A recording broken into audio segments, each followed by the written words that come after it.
E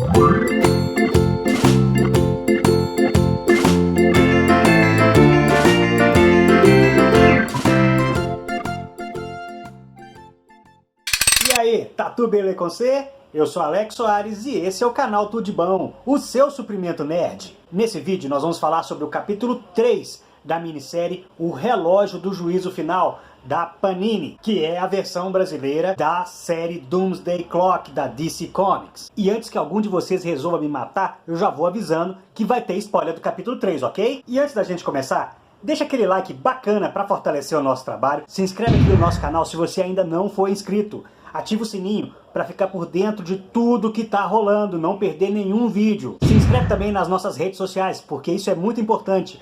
Lá, agora mesmo, no nosso Instagram, no nosso Facebook, no nosso Twitter, tá rolando alguma coisa e você tá perdendo, então não marca a toca. E claro, compartilha esse vídeo com pelo menos um amigo seu que curte quadrinhos, vai ser muito bacana. E também vou deixando aquele abraço pro Edmar Cabelo e pra toda a galera, os caminhoneiros que nos seguem pela hashtag TudoDeBom, com tio e sem tio. Valeu, galera! Mas chega de lenga-lenga e vamos logo pro que te interessa. A nossa análise com todas as referências que nós pescamos do capítulo 3 de O Relógio do Juízo Final, de Geoff Johns e Gary Frank. Para início de conversa, a Panini utilizou-se novamente de uma capa alternativa. Olha ela aí, é bonita, é bacana. Tá ali o Batman lendo o diário do Rorschach na Batcaverna. Mas dá uma olhadinha na capa original.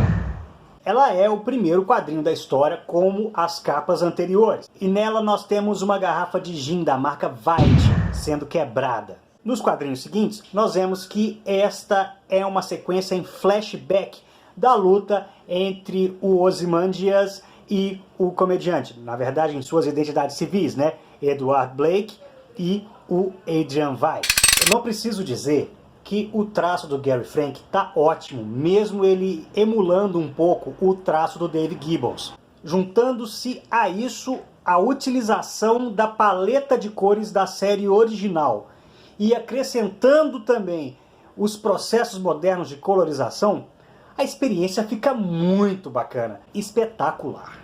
Esse capítulo 3 foi o capítulo que mais ação apresentou até o momento. Mas ao mesmo tempo não foi simplesmente ação por ação. É uma ação que faz a história fluir. Mesmo tendo 4 plots paralelos, não foi corrido. Cada um deles foi muito bem desenvolvido e conseguiu prender a minha atenção do começo até o final. Nós temos o plot do comediante com o Ozymandias, tem o plot do Mímico e da Marionete, o plot do Johnny Thunder e o plot do Rorschach com o Batman, todos muito bem desenvolvidos. As transições de um plot para o outro mostram a preocupação do Johns e do Frank com a narrativa visual. Tá apuradíssima. Dadas as devidas proporções, você se sente sim lendo uma continuação de Watchmen, mesmo que agora nós estejamos falando de uma mega saga de super-heróis, que decididamente não é o que a série original, o Watchmen, é.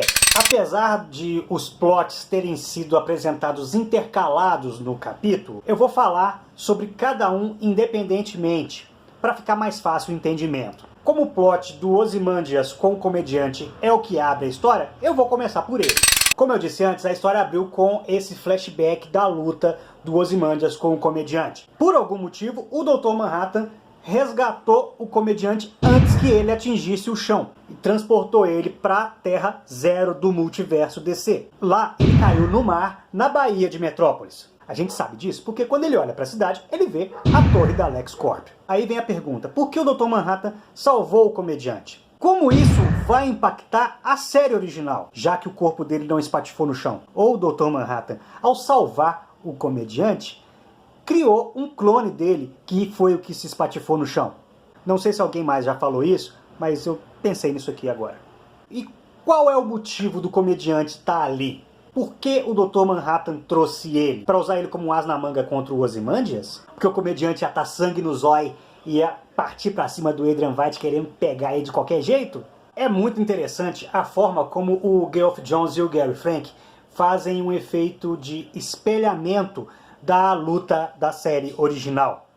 Enquanto na série original o comediante estava num momento de desespero, enquanto o Ozymandias estava no seu momento de triunfo, agora é justamente o contrário. O Ozymandias está totalmente desesperado porque ele não entende de onde que veio o comediante, como o comediante foi parar ali, e o comediante que está com um ar superior. Apesar disso tudo, é interessante a gente notar como que o Ozymandias se comporta na luta. Ele só está usando uma mão. Com a outra, ele está segurando a Mini Bubastis. Se a gente analisar bem, o comediante só acertou golpes de sorte no Ozymandias. E o Ozymandias só estava com uma mão livre, cara. A forma como a luta termina é de uma licença poética muito bacana. O Ozymandias se joga pela janela para fugir do comediante e se espatifa todo na queda, né? Essa cena terminando com ele desacordado dá uma tensão. Você fica assim, tá, e aí, como é que ele vai sair dessa agora? Ele tá claramente desacordado.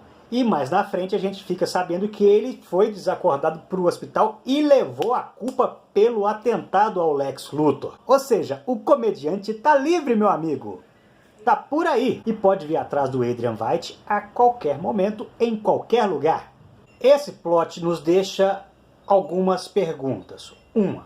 O que vai ser do Ozymandias? 2. Cadê o comediante? O que ele vai fazer a seguir? Ele é uma peça-chave imprevisível nessa história. E uma outra pergunta. Como que esse atentado ao Lex Luthor vai influenciar na teoria dos Superman, em toda essa questão do povo contra a comunidade super-heróica? Eu disse anteriormente que o Mímico e a Marionete eram, de certa forma, versões do Coringa e da Arlequina no universo de Watchmen. Porém, tem uma coisa que eu esqueci de dizer. Eles também são releituras do Pierrot e da Colombina, supervilões inimigos do Capitão Átomo na época da Charlton Comics. Eles chegaram até a aparecer em algumas histórias do Esquadrão Suicida, na época escrito pelo John Ostrander, se não me engano. Finalzinho da década de 80, por aí. E a Colombina até estava grávida nessa fase. Pois bem, mas eu volto a frisar. Apesar de serem versões do Pierrot e da Colombina, eles têm um quê de Coringa e Arlequina também.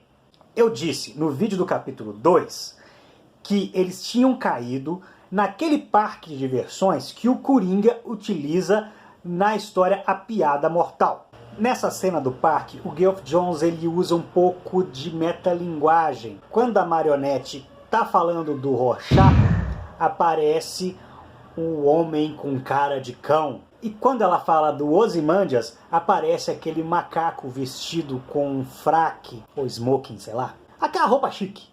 E ainda fala, ele vai à igreja aos domingos. Eu achei interessante isso.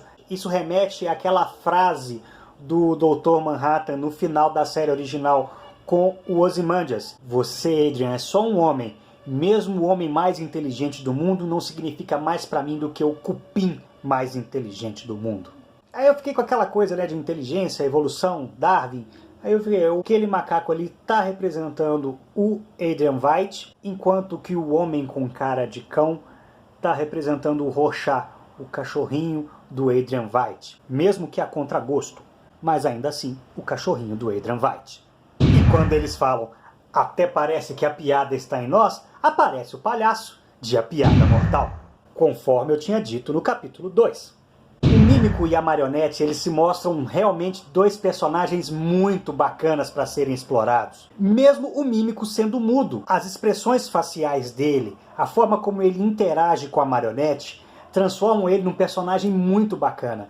Ao mesmo tempo, um personagem a ser temido. Ele não é um bobão que não fala nada. Ele é um cara perigosíssimo. E a forma como a história lida com as armas imaginárias dele no capítulo 1 e no capítulo 2, para agora, no capítulo 3, numa cena fortíssima, mostrar que as armas existem e são invisíveis, provavelmente por alguma tecnologia decorrente da existência do Dr. Manhattan. Mas as armas do cara existem, tanto a arma de fogo quanto as facas. E aquela linha de cerol da Marionete, que corta tudo, o plot deles serviu para mostrar o quão fodões esses dois são. Interessantes pra caramba, mas também como eles são perigosos.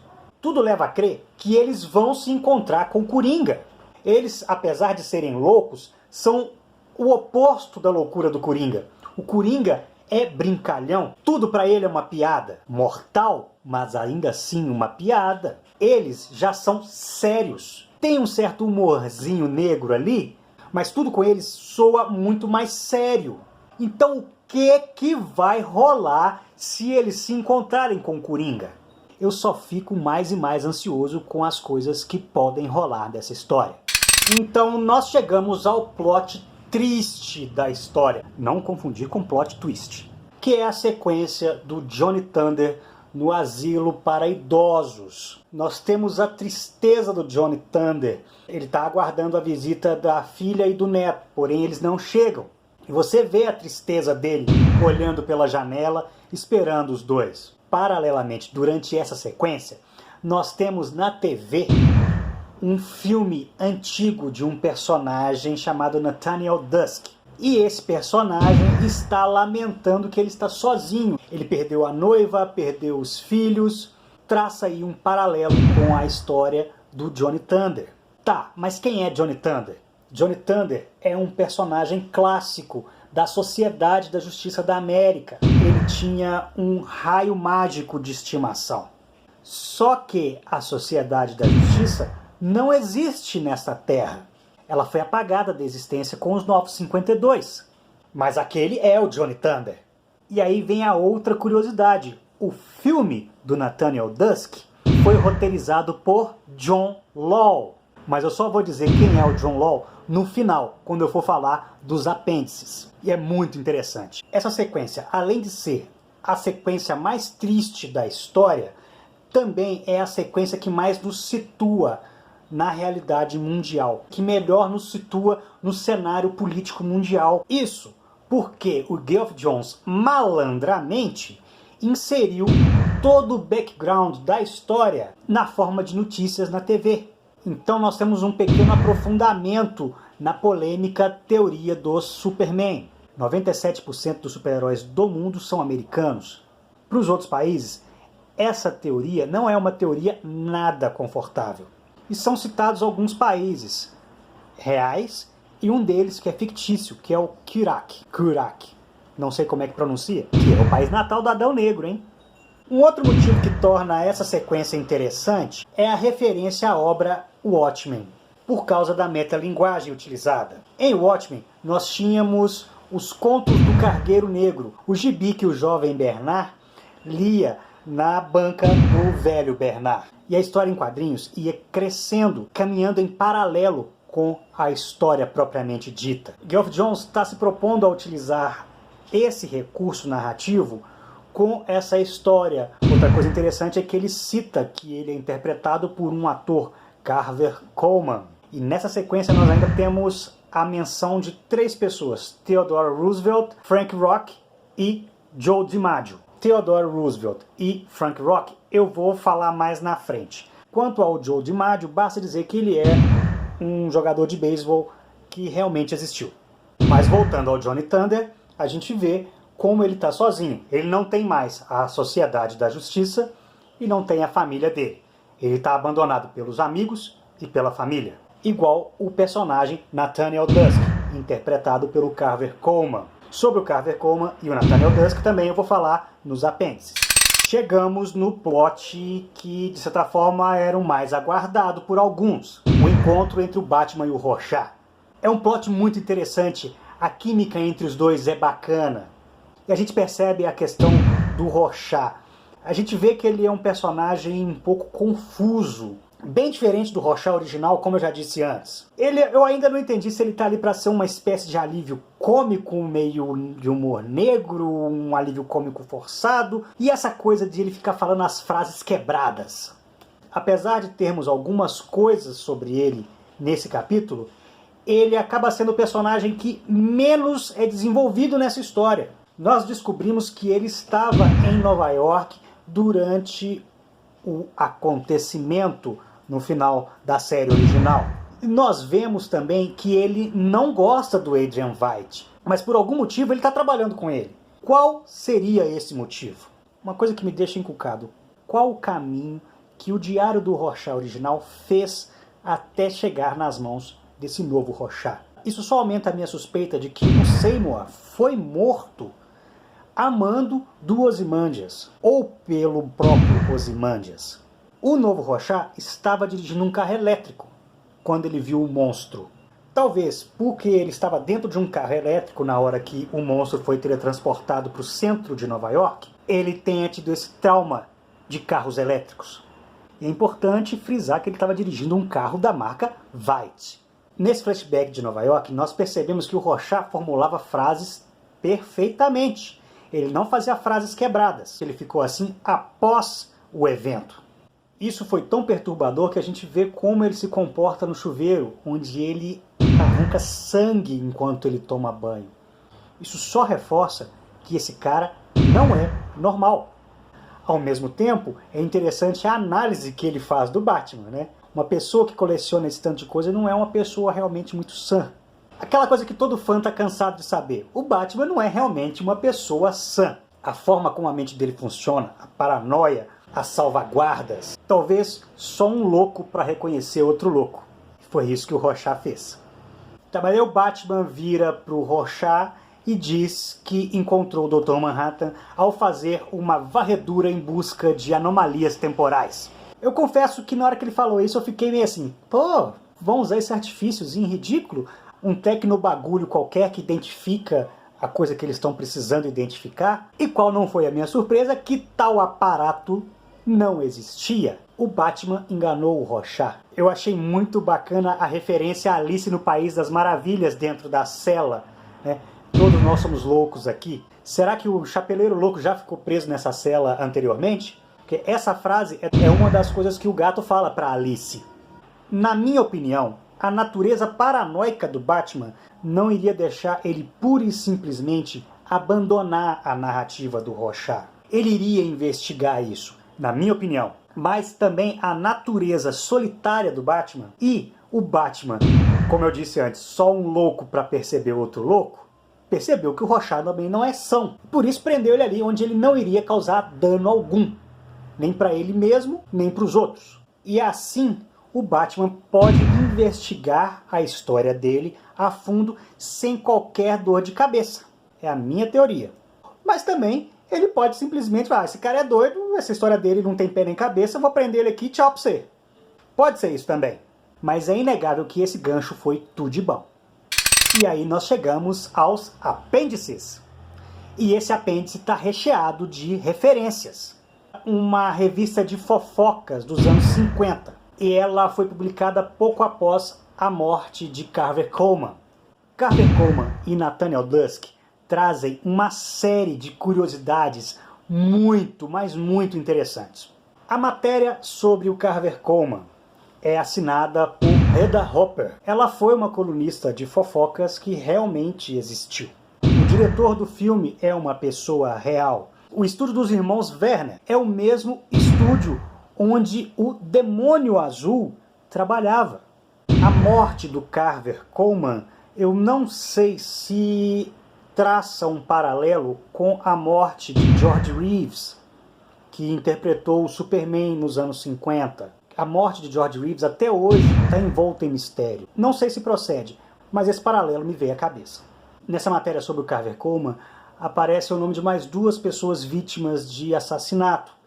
A Elizabeth Short e Desmond Taylor. Ambos são pessoas reais que foram assassinadas. Inclusive, o caso da Elizabeth Short inspirou um livro e, posteriormente, um filme de 2006, dirigido por Brian De Palma, chamado Dália Negra. Ao lado da matéria, nós temos uma filmografia. São citados atores e diretores. Todos os atores citados são reais, com exceção de Frank Farr. E todos os diretores são reais, com exceção de Don McGregor. Não que Don McGregor não seja uma pessoa real. Ele é um cara de verdade, só que ele não é diretor de cinema. Ele é roteirista de quadrinhos. Ele foi o criador de Nathaniel Dusk para os quadrinhos da DC Comics em 1984. Nathaniel Dusk surgiu nos quadrinhos. Teve duas minisséries em 4 edições publicadas, uma em 1984 e outra em 1985. Gene Colan foi o responsável pelos desenhos das duas minisséries. Ele foi um colaborador costumaz de Don McGregor. Don McGregor é importante nos quadrinhos por ter publicado uma das primeiras graphic novels. Essa citação ao Don McGregor recebendo o Oscar de melhor diretor, né, de certa forma é uma referência à homenagem feita a Joe Orlando na série original, onde o Joe Orlando até contribuiu com uma arte para o apêndice do capítulo 5 da série Watchmen. Uma homenagem ao Joe Orlando e à EC Comics. Aqui nós temos essa homenagem ao Don McGregor. E aí aparece Frank Farr, que se divorciou da sua esposa, Barbara Stanwyck, porque ele teve um filme com a jovem Rachel Drake, uma criança chamada Rita Farr. Rita Farr, todo mundo sabe, é a mulher elástica da Patrulha do Destino. Frank Farr é um personagem fictício também, assim como a Rachel Drake. Porém, a Barbara Stanwyck era uma atriz de verdade, é uma personagem real, cujo primeiro marido se chamava Frank Fay, do qual ela se divorciou. O marido, que no começo ajudou ela muito na carreira, depois começou a sabotá-la de certa forma, começou a atrapalhar a carreira dela, chegou ao ponto de, num acesso de fúria, jogar o filho deles numa piscina. Isso foi a gota d'água para ela pedir o divórcio dele. A revista de fofoca ainda nos mostra o casamento de Jack Johnson. Jack Johnson é um personagem negro da companhia molesa, né, a Easy Company, um quadrinho da Segunda Guerra Mundial. Jack Johnson foi um dos primeiros personagens negros dos quadrinhos sem visão estereotipada. O pelotão do Sargento Rock era um pelotão diversificado, muito antes de se falar em diversidade. O campeão mundial de boxe, Ted Grant, que é citado nesse caso, é ninguém mais, ninguém menos que o Pantera, membro da Sociedade da Justiça, que não existiu nesta terra, pós-Novos 52. E é interessante a brincadeira que eles fazem com a polêmica da morte ou não morte do Sargento Rock. A série do Sargento Rock foi criada por Bob Haney e Ross Andru. Foi publicada originalmente em 1959 e foi publicada mensalmente até 1988. Originalmente, o Sargento Rock teria morrido vítima da última bala disparada na última batalha, no último dia da Segunda Guerra Mundial. Porém, outras histórias retconearam isso posteriormente e ele sobreviveu à Segunda Guerra se tornando general. Eu e Geoff Johns quis brincar um pouquinho com isso aí. E aí nós chegamos em John Law. Na verdade, Jonathan Law, que é o herói Tarântula do Esquadrão All-Star. Quem leu Sociedade da Justiça, A Era de Ouro, vai se lembrar dele. É citado aí que ele estava bebendo após se separar da esposa, a atleta olímpica Libby Lawrence. Libby Lawrence também era uma heroína da Era de Ouro. A Liberty Bell, que não só foi casada com ele, também tinha sido casada com o Johnny Quick. E ela é a mãe da Jessie Quick. Uma curiosidade sobre o Tarântula. Praticamente 20 anos antes, ele tinha habilidades que o equiparavam a uma aranha. Ele utilizava uma arma que disparava uma teia sintética e tinha ventosas nas botas que permitiam a ele grudar e escalar paredes. Se lembra alguém? E há a citação a Theodore Roosevelt, que é citado na sequência do Asilo para Idosos, e cujo trecho do discurso de sua autoria, A Vida Árdua, em tradução livre, de 1899, é utilizado para fechar a história e um pedacinho dele dá o título à história. Theodore Roosevelt foi presidente dos Estados Unidos de 1901 até 1909. E esse talvez seja o discurso mais famoso dele. Uma curiosidade é que muita gente acha que Theodore Roosevelt é pai do Franklin Delano Roosevelt. Eles eram parentes sim, mas eram primos distantes, se não me engano, de quinto grau. Esse discurso ele afirma que a luta, o esforço para superar as adversidades nos torna capazes de conquistar tudo e que esses seriam os ideais que os americanos deveriam utilizar no século XX, já que esse discurso é de 1899. Se você ainda não viu nosso vídeo sobre o capítulo 2, clica aqui para assistir. O vídeo do capítulo 4, assim que estiver disponível, vai estar aqui. Se você estiver acompanhando pela nossa playlist, você pode escolher qualquer um dos capítulos que quiser ver aqui. Diz aí embaixo o que você achou desse capítulo, porque eu estou curioso para saber o que você espera dos próximos capítulos. Um grande abraço, até o próximo vídeo e tudo de bom para você!